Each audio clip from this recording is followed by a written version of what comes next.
Well, good afternoon and welcome once again to this month's CMD webinar.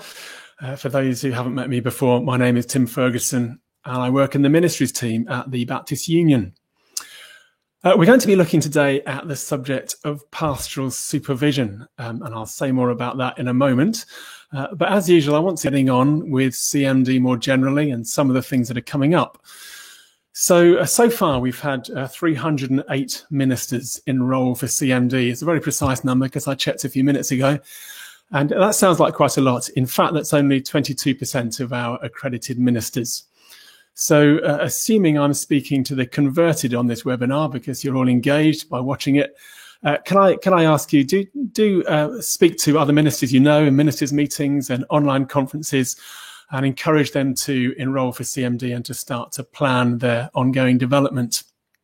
And if you are an accredited minister and you want to enroll, just a reminder that all you need to do is to email me at the address there shown on the screen, cmd@baptist.org.uk, and I'll make a note of that on our database.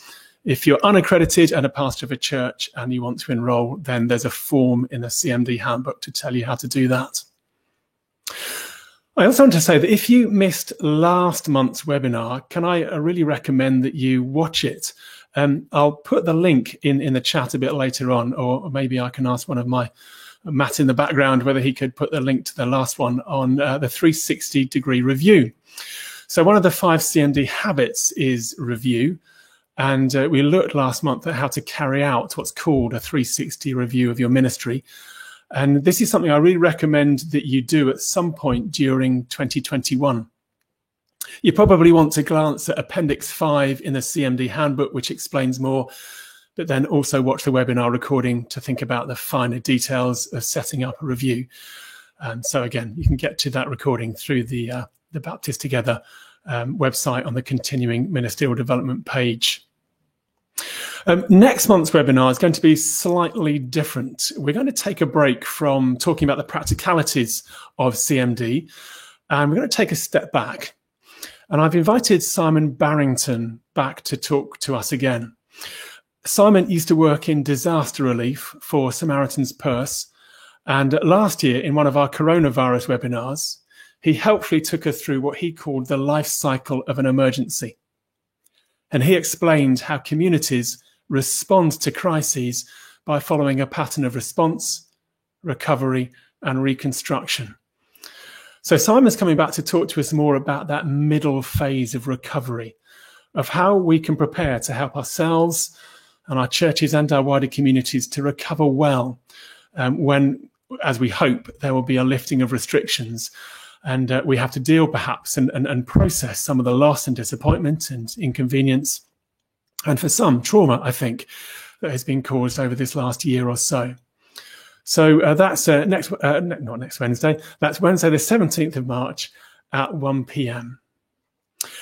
But today I'm really delighted to be able to welcome Sue Clements-Jury to join us. Many of you will know Sue already. Sue's been involved in Baptist church and association life over many years, and Sue's long had a concern for the well-being and nurture of ministers. And in fact, she was involved in introducing a process of supervision for ministers some year ago in Yorkshire Baptist Association. And Sue is now a qualified and senior pastoral supervisor, and she is chair of APS, the Association of Pastoral Supervision and Education. And I just want to say she's also been a huge help to me because she's a bit of a cheerleader for the CMD framework, and I really have valued her input for that. So Sue, welcome. Lovely to have you with us today. Thank you. It's great to be here. So Sue, one of the CMD habits is accountability. And the idea is that each of us has someone outside of our ministry setting with whom we can share and discuss our work, so we can get a different perspective and get some wisdom. And one way we could do that is through pastoral supervision. And this is something obviously you've got a real passion for. So just tell us, first of all, how did you get into this whole area of pastoral supervision? Well, I kind of fell into it. For many years, I worked as a counsellor. And a little over 20 years ago, I was actually managing a counselling centre with a Christian underpinning, and we had many ministers of different denominations who came for counselling as clients. And several of them said, in a space of a few weeks, can we have supervision like you give your counsellors? Because, of course, counsellors have mandatory supervision, monthly or 6 weekly. You don't grow out of it. It's something that's a resource throughout your working life as a counsellor. And so we began a small supervision service for ministers. Some of them were chaplains, some of them were local church clergy, but it made the supervisors among us, and there were 4 of us, realise actually that we could adapt what we were offering the counsellors to meet the needs of people in ministry who were saying, actually, nobody checks on me. I could sit in my study from Monday to Saturday and not do much, and nobody would know, or I could be working all the hours God sends, and nobody would know. So accountability, I don't think it was called that then, was very much around. And so we began in a small way. Then a couple of years later, I moved to Yorkshire. And with the help of the regional minister team leader then, I set up a very basic, if you like, low-level support system of 2 ministers supporting each other. And that ran for a few years. We called it peer supervision. And that worked, and I think it was quite effective for a number of ministers for a number of years. In 2009, the Association for Pastoral Supervision and Education, APS, which you've already mentioned, was formed, and I was one of the founder members. And I discovered that what I'd been doing, other people were doing, and it had a name. So I felt in many ways I'd come home then to something I really wanted to focus on, and I've been involved ever since with APS. Okay, so that's great. That's how you got into it. The title, of course, of today's webinar is "What's the benefit of pastoral supervision?" But perhaps we need to, first of all, just to ask, well, what is pastoral supervision? Obviously, different from what you just mentioned, which is peer supervision. Yes. So, what is it? How does it work? What does it cover? Well, if we can have the slide, please, which talks about the 2 disciples. The 2 disciples. Yes. Which one's that? A relationship between 2 disciples. Sorry, I beg your pardon. That's on one of the banners. There we go. Yes, we're slick at this, aren't we, Sue? There we go. This is the Methodist Church definition, but I think it's a very good basic definition to start from. A relationship between 2 or more disciples who meet to consider the ministry of one or more of them in an intentional and disciplined way. And that is, in essence, what we were doing in Yorkshire, quite a number of years ago. But that is the basic starting point, that it's a focused and intentional meeting. It doesn't just happen, it's planned. And the focus is the ministry of one or both of those people, usually one, if you're working with a professionally trained supervisor. And the aim is to help the minister become the best minister they can possibly be, and work out their vocation as one called by God. So it's work focused. It's not therapy. It's not about personal issues. It's not directly about God, but it's about the work, the calling, the ministry of the individual who comes for supervision. And I have to say, it's not a quick fix. It's not for crisis intervention, though people become in crises, obviously. It's about being able to step back and have space to look at the whole of your ministry in a safe space, where there is an attentive listener. And I think attentiveness is one of the habits, isn't it, of CMD? And actually we can benefit from the attentiveness of someone for us, someone listening to us, listening to what we say and what we don't say, actually what's implied but not actually brought out explicitly. So supervision is regular, it's planned every so many weeks in a safe space, and it's confidential. So some people worry, will the supervisor report back? Will they, will the regional team want to know what I'm doing, or will my church want to know what I'm doing? And the answer is no. Not unless there are any serious concerns, in which case they're discussed with the person concerned initially, and they're encouraged and empowered to take action themselves.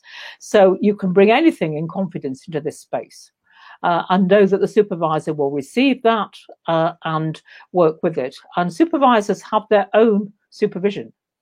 So, for instance, if I have something I find fairly overwhelming, then when I go to supervision, I will share that. I won't even necessarily name the person who brought it, but I will bring the issue, and then my supervisor will help me actually look at what that involves. And the supervisors that we recommend that people use in the CMD program will be trained, and they all have professional liability insurance, and as I've already said, themselves receive supervision and undertake regular continuous professional development as part of their the requirement for practice. Yeah, so it's quite a substantial undertaking then, rather than peer supervision, just you with a friend. This is very much more working with someone who's trained, That's right. Yes. who's got their own structures behind them.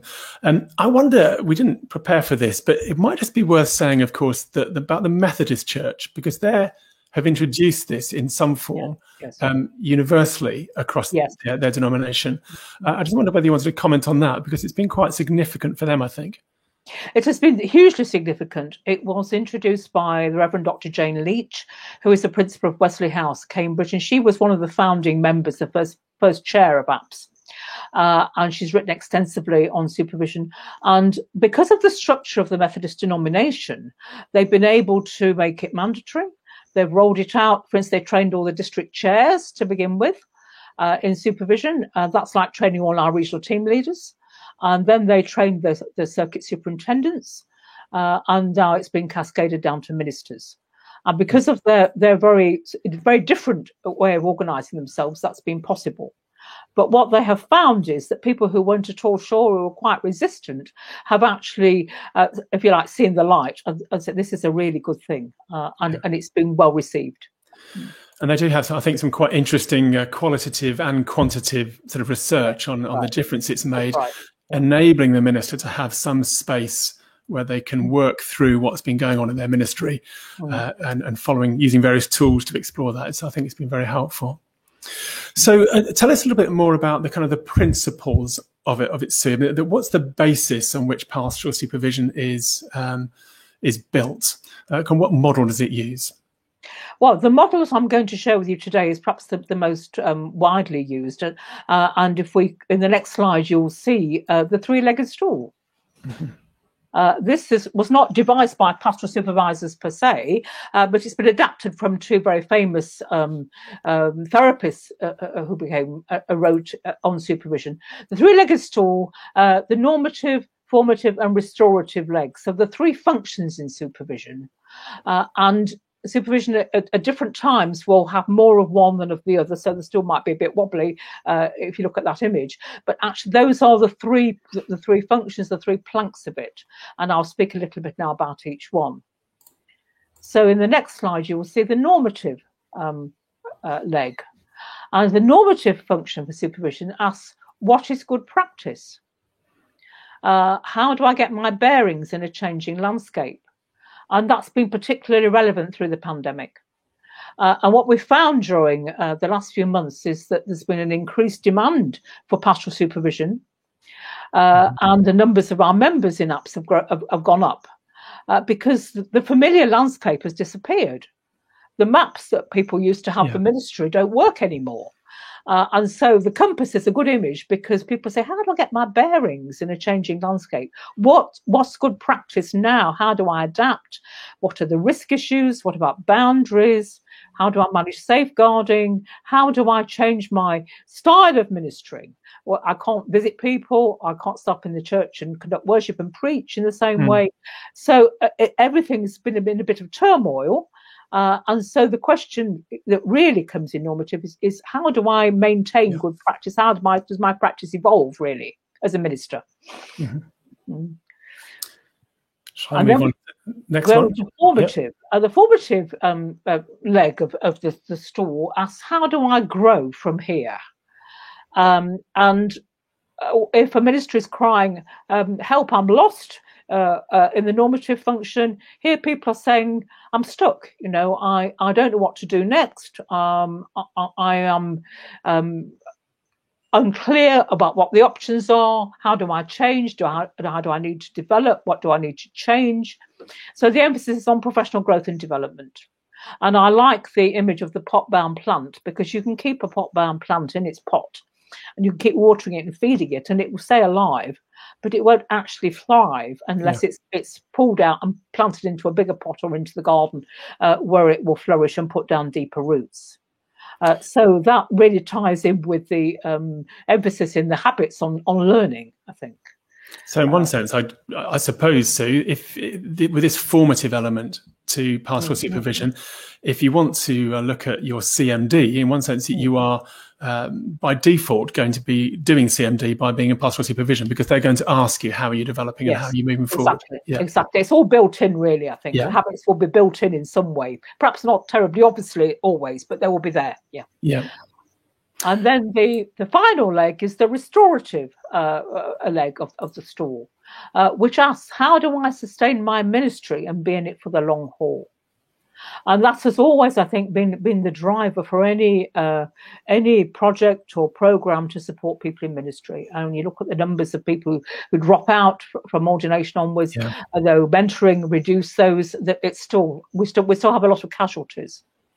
And the image I've chosen for this is the electric bike with the battery being charged.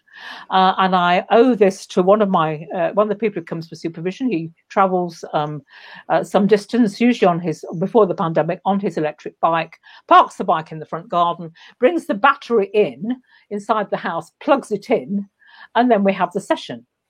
And I thought, what a brilliant image that is for supervision, because while the battery is on charge, the bike can't be ridden. It's parked, but the charging enables it to be ridden again. So it's something about attending to one's own personal well-being, rest, days off, holidays, reading, anything that nourishes the ministry. And so we may be talking very much about boundaries in terms of time off, and how to lay down things that are burdensome, and how to look for things that are life-giving. Because very often, ministers don't underwork, they overwork. They tend to want to do the very best they can. And actually, what we all have to learn is that self-care is important if we're going to sustain ministry. Because if we're burnt out, tired out, always getting ill, overwhelmed, then actually we're not really being very effective. So the second habit of our CMD framework is attentiveness. Yes. So again, that's absolutely at the core of what pastoral supervision is about. So attentive to yourself and your relationship with God and so on and so forth. Yes. Investigates all of those. Yes. Well, thank you. Let me just remove that a moment. I mean, it might be worth, we've got a number of questions that have come in, and rather than just leave them all to the end, we might just pick some of these up as we go. We see kind of the basis for it, but we've got a question here. Let me find it. So thank you for Sean, perhaps, I'm not quite sure, sending this one in. I regularly see a spiritual director and this approach suits me. Would it be advisable to see a pastoral supervisor as well as a spiritual director?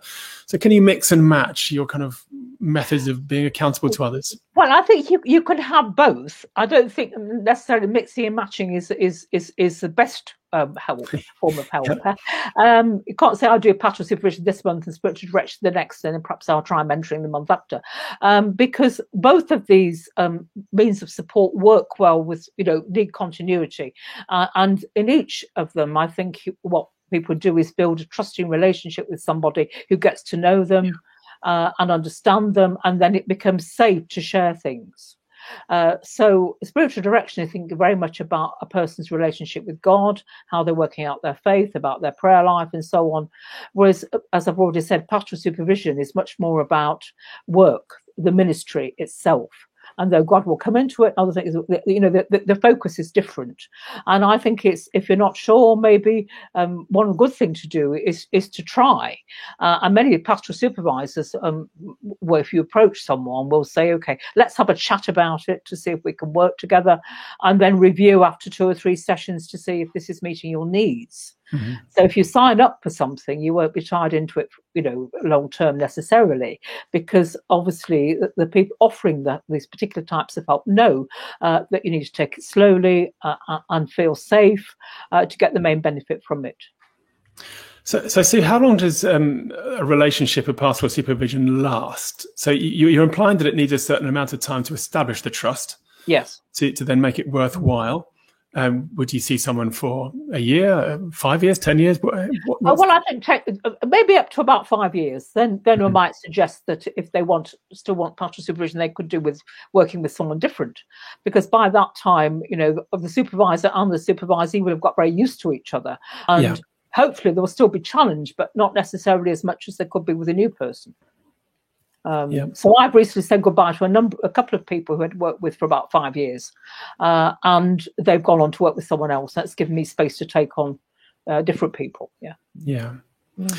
I think a key question that people would want to know, and we touched on it earlier, is this idea of safety and confidentiality. Yes. So how do people know that it is safe to share difficult personal issues with a supervisor? How's that safe space created? Well, the safe space in what used to be called normal times, of course, is usually in the supervisor's place of work, which may be a room in their home, which certainly is in my case, and a contract or covenant for working, which makes it very clear where the boundaries lie. So in mine, it says it's confidential unless I were to become concerned about you or anybody in your situation being in any kind of risk. And then we would talk about it. It's not about whistleblowing. It's about saying, I'm really concerned about what you say. I feel this is having a detrimental effect on you or whoever. Let's talk about the steps that could be taken to make this more secure. And so it's a dialogue, a conversation with the person involved to really enable them sometimes, because they can't see the wood for the trees, is to think about what are the next steps and how do I take them. And I have never in pastoral supervision ever had to go over someone and say, I'm going to ring somebody, I'm going to talk to somebody because I'm so worried about you. Usually, and it's very, very, very occasionally, you say to someone, this is a serious issue, let's talk about how best to manage it. And then when we work on it together, usually that is enough for the person to feel, okay, I know where to go next. Yeah. And it's also conceivable, of course, that if you look for a pastoral supervisor, you might find one who is themselves within the Baptist family. Many will not be, but if they were, again, there is a disconnection here, a helpful disconnection, in that acting as a pastoral supervisor, they're not acting in any way for the Baptist. No. Actually, we use the word hierarchy. That would be inappropriate. The system, structures, whatever. Entirely independent. Yeah. Yes. And actually, for obvious reasons, I mean, I work with very few Baptists because I'm known, my husband's minister, retired minister, and he's known. And always we talk about the boundary issues. How are we going to manage this? And so we make that very explicit. Yeah. Okay. With the real practicality, Sue, I mean, how do you find a pastoral supervisor? How do you go about accessing it? That's a challenge because you may be aware that many denominations are ahead of us in the queue for pastoral supervision. They've got on with it, and there's quite a demand. I would start with the APS website, which I think we've got on a... yes, I've got the... just bring that up on the screen there. That's the web address there. Yeah. Yes. And in that, on the website, there is a Find Supervision section. And there you can click on regions and look for somebody in your area. But of course, at the moment, that's academic, really, because everything is online. And pastoral supervision is translated online very successfully. So it's possible to start working with somebody who lives quite a distance from where you live. But usually it's live meetings. But what I think may happen in the future is we'll continue online, but perhaps with the occasional live meeting. Because that actually helps develop the relationship between the two people. There are other sources of supervisors. The Association of Christian Counsellors, for instance, you can look on there and find a supervisor, and a number of their supervisors are joining APS. And there's also the British Association for Counselling and Psychotherapy, which has supervisors in its listing. But again, I think you would need to look in your area and then ask the question, do you know what pastoral supervision is, and can you offer it? Because in one level, supervision is a cross-professional discipline.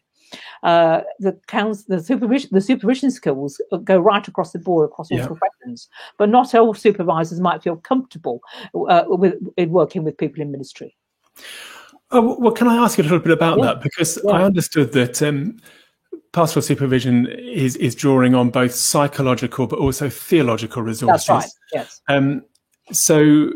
But you're saying that some would be unhappy to work with those actually in ministry. Is that I think if you have to go beyond APS to a secular body, right? Yes, I think that's when you need to ask the questions. Yes, all the people who are members of APS are comfortable, hopefully, and familiar with working with the grand title is theological reflection.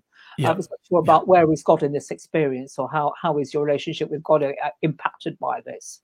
Yeah, that's built into the way people in APS work. Yeah.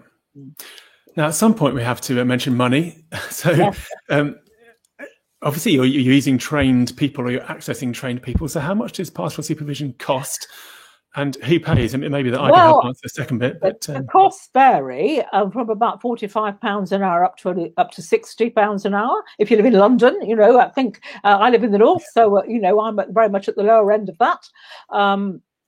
And some supervisors negotiate if the minister, him or herself, is paying, then there may be some kind of reduction. Usually, the church pays or pays a contribution, and that's something I think that can be discussed between a minister and the diaconate or leaders. And I understand there's likely to be something in the terms of settlement from now on. Terms of appointment. Well, there's an indication in terms of appointment that churches should facilitate their ministers' CMD. And there's, not in the terms of appointment, but a suggestion has been made to the churches that they might want to put £500 towards CMD in their annual budget on top of any amount for assembly or ministers' conference costs. Now, for some churches, that would be absolutely no problem. For other churches, that would be really significant difficulty to achieve that, or to provide that, which is why hopefully people have seen there is a fund that we're making available for those in situations that are less affluent, where you can apply to some money that the Baptist Union trustees have put aside to help with costs of CMD, for which pastoral supervision might be an absolutely legitimate cause, but it could be for books. It could be for anything that would make up your development. So yes, but we do want to change the culture, it's worth saying, so that churches understand they will gain a minister who is more secure, more reflective, better able to do his or her job, because they are engaging in CMD or pastoral supervision specifically. And therefore, it should be seen as money well invested. Absolutely. By the church for their own life, for their own good. Yeah. I think investment is the word. You're investing in the ministry, but also the church will reap the benefits. Yeah. And I counselled, I worked for a number of years for the Church's Ministerial Counselling Service, and I counselled so many ministers, not just Baptists, but a number of Baptists among them, who had come to the end of the road, who crashed out, who were really struggling, and they have to have time out. It's very costly and painful for them and for the churches. And so this is an investment which hopefully will reduce that. Yeah. I remind of the words of Desmond Tutu, who said he was tired of, the quotation, which I think is attributed to other people too. It's no good just fishing people out of the river. We have to go upstream and stop them falling in. Yeah. And this is what CMD is all about, really, I think. Well, I guess we need to recognise them. So if we just do the maths, if it is £40 or £50 a session, and it's every 6 to 8 weeks, perhaps, I suppose, Sue. So, we are talking about £500 a year just for this. Like that, yes. So, yeah.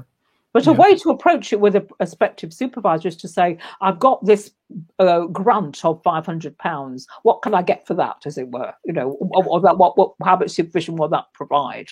And then if it's not quite enough, maybe they can find a bit towards it themselves. I mean, I think there are ways of approaching this. Don't be defeated by the costs, is what I would say. Talk about it. Yes. Okay, thank you.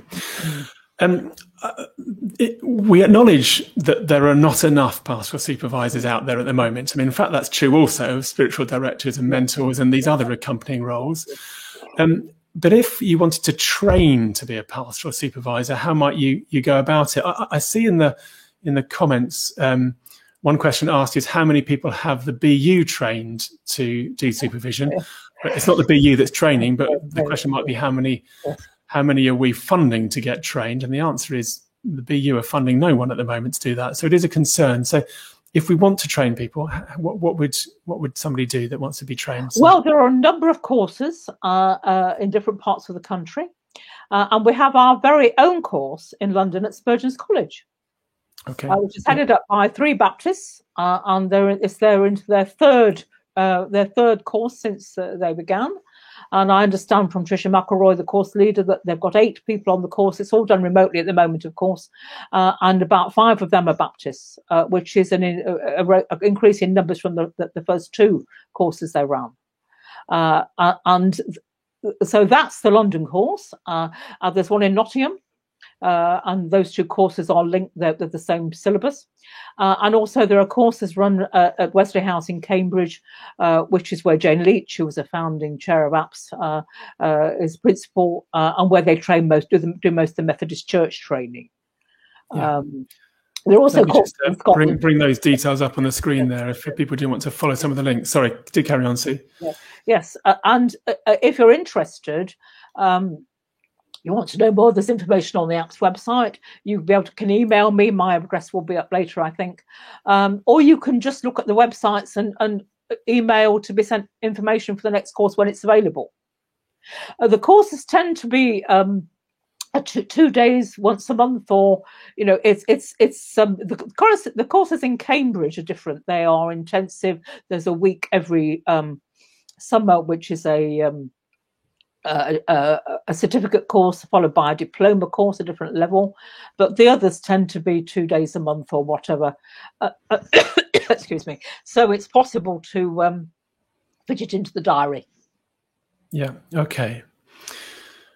And I think whether there's money, will be money available for people to apply for training grants, Tim. Well, I would love there to be, and I think that's a discussion that's got to be had. As CMD becomes more established, yes. I think there are various investments, probably as a union, Baptist family in the broadest sense, we need to make, not necessarily centrally. It might be churches, it might be associations, it might be the centre, and perhaps sometimes ministers bearing some of the costs, as you suggest. But I do think we need to increase our investment in development generally.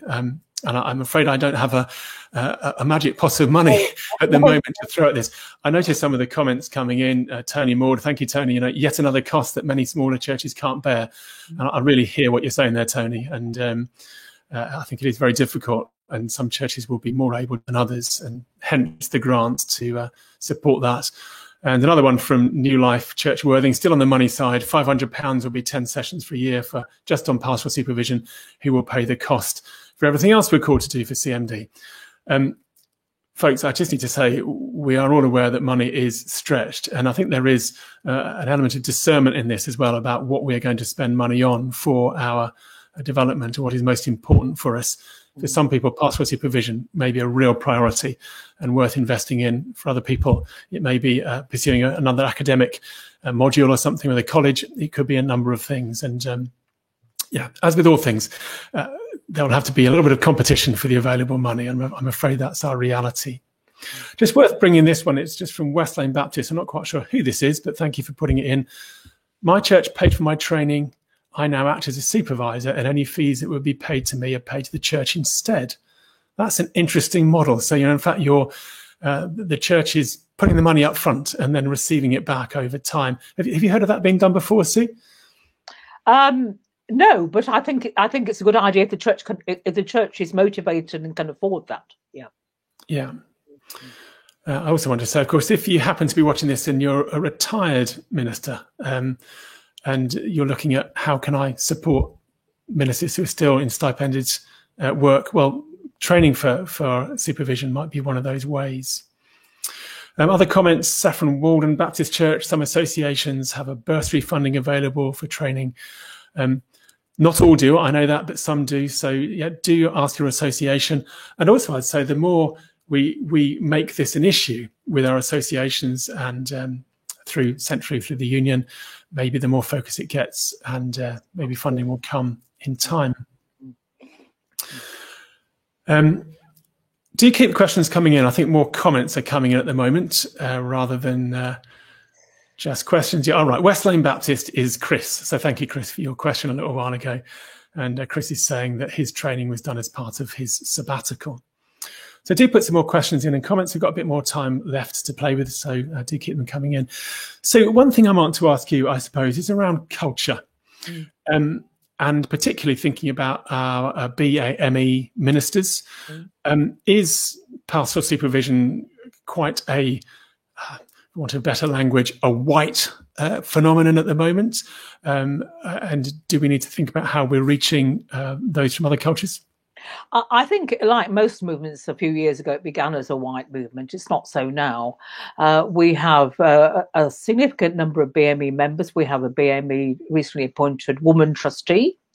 And we are aware that among our members, we have quite a range of people who are chaplains, and some of them represent other faith groups and other ethnic communities. So we're always keen to be as inclusive as possible. But there is a way to go, as we have in the unions, a long way to go. But I think we're making some strides. Yeah. Okay. So encourage those from all cultures to think about this as a possibility. Yes. No more questions come in. I wonder, see, you also mentioned there was a quote from a book, The Horse and the Boy. I wonder whether you could just perhaps, let me just bring that up onto the screen if I can find it. I've got the book here, actually, if that's something. Yeah. Many of you may know this wonderful book, The Boy, the Mole, the Fox and the Horse, which is a conversation between four friends. And yes, this is where we need the quote. There it is on the screen. Yeah. And in the course of this conversation, which ranges around, the boy asks, "What is the bravest thing you've ever said?" "Help," said the horse. And that really struck me, when I was thinking about CMD and about talking about pastoral supervision, because it seems to me it's actually quite hard for ministers to say help. Because people look to them, there are a lot of expectations on what they'll deliver, who they'll be for the congregation, how they'll impact on the community, and to be able to say, "This isn't working. I'm struggling personally. I'm not sure where God's leading us. I don't know how the church is going." That's quite hard. Yeah. One of the things that supervision, and maybe spiritual direction too, provides is that space just to step back and to think, "Oh, actually, I'm not sure about where I'm at," and to be able to say, "Help." And that's okay. That's a good thing to say. We're not meant to be omnicompetent. We're not meant to be supermen and women. We all get tired. We all make mistakes. We can all be vulnerable at times. Yeah. So I very much encourage people to say help. And when I go to supervision, that's what I say sometimes. Help. I'm not sure how to deal with this.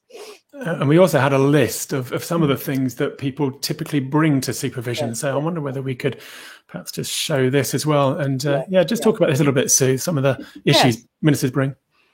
I mean, this is wide-ranging. It's not exhaustive, but obviously pastoral problems, difficult individuals, leadership issues, relationship between deacons, leaders, church, conflict, preparing people for change. Oh, wow. I mean, how much ministers have had to do that the last few months? Absolutely. And working from home all the time, which a lot of us have been doing, raises all kinds of boundary issues. When is it okay to be off duty, and how do you make that clear without people feeling rejected? How do you manage your time? I mean, all these are issues that have been around in ministry forever. Really, they're not new issues.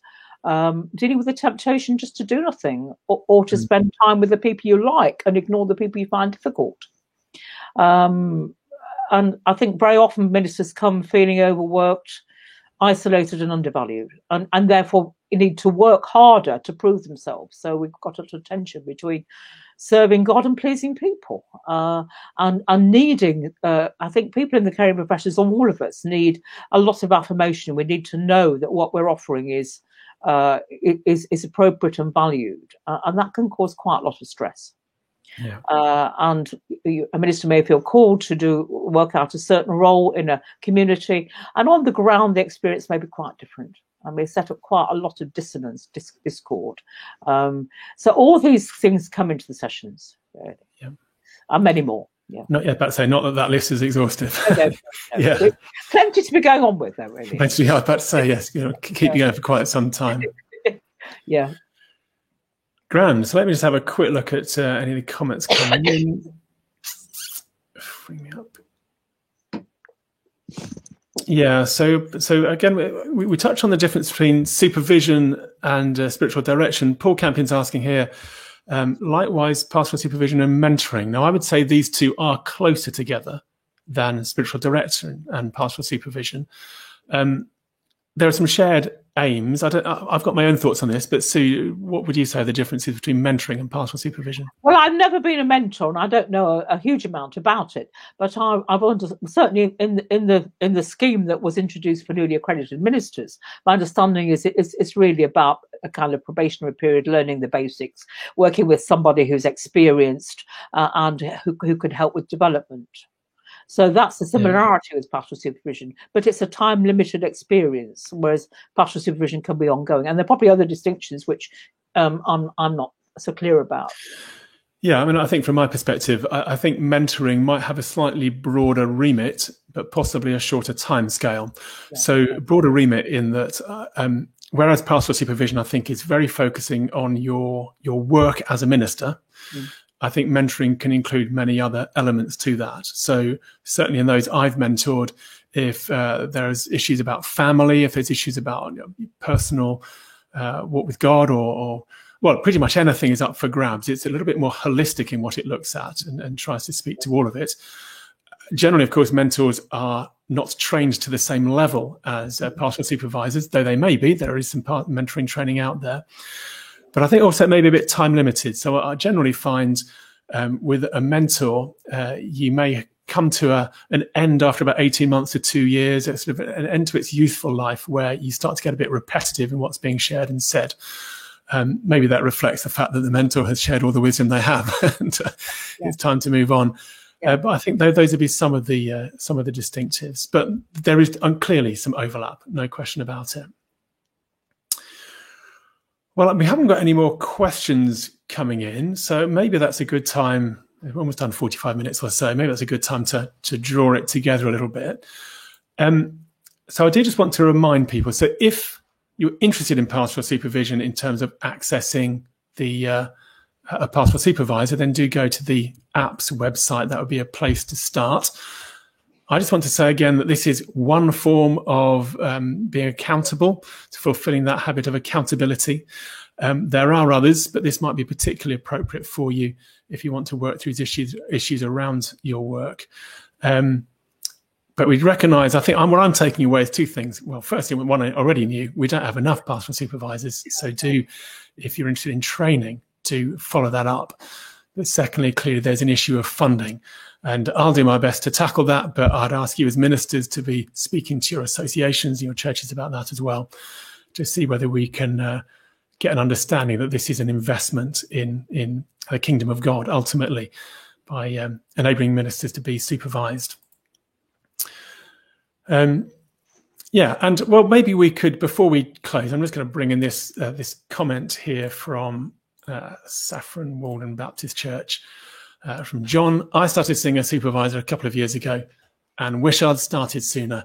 Great value for money and good use of time. So I think that feels like an appropriate place to pause on that commendation from John in Saffron Walden. Thank you very much. So Sue, thank you so much for joining us and sharing some of your wisdom. And if people have got further questions for Sue, do email me and I'll happily pass them on if you've got anything further you want to follow up. But Sue, thank you for coming along. And it'd be good to pray before we go. So let me lead us in prayer. Father God, we are just identifying, I think, in all of these discussions, our need for submitting ourselves to the wisdom of others, to the help of others, and reaching out where we may be overburdened, or where we may be wondering about what's the best thing to do, or where we just may need another set of eyes and a different perspective to reflect on our ministry. And I thank you for what APPS is doing, for the the community of pastoral supervisors, providing that place of safety and listening and wisdom and questioning and challenge at times. Thank you for all they're doing to support ministers in their role. We do want to pray for those supervisors, that you would give them resilience and courage and strength, even as they listen to some difficult things, no doubt, from those that they are supervising. Support them and give them spiritual discernment, that they might facilitate an encounter with the Holy Spirit through what they do. Pray for Sue in her role of promoting and overseeing APS as chair of that organisation. Pray for your blessing on her in that role, and also in her own supervision of a number of different people. And Lord, we do just bring before you the issue of funding for CMD and for access to some of these things, and just ask that you would guide us as we seek to change our culture over a number of years. Lord, please provide for us in that way. These things we ask you in Jesus' name. Amen. Amen. So, Sue, thank you, and we'll say goodbye to you just for the moment. And just want to finish with a reminder of next month's webinar. So again, that's 17th of March, not so much focused on CMD, just focused on where people are at the moment as ministers, needing a bit of support and help. Simon Barrington is going to come and help us think about how we can recover well as we trust we move into a phase of fewer restrictions on our churches and on worship, and as we face perhaps the job of processing some of the things we've been through during the pandemic. So that's next Wednesday. No, I said it again, haven't I? That's not next Wednesday. That's next month in March. Do join us for that. So apart from that, thank you for joining us. And I think it just leaves me to say, God bless you and goodbye.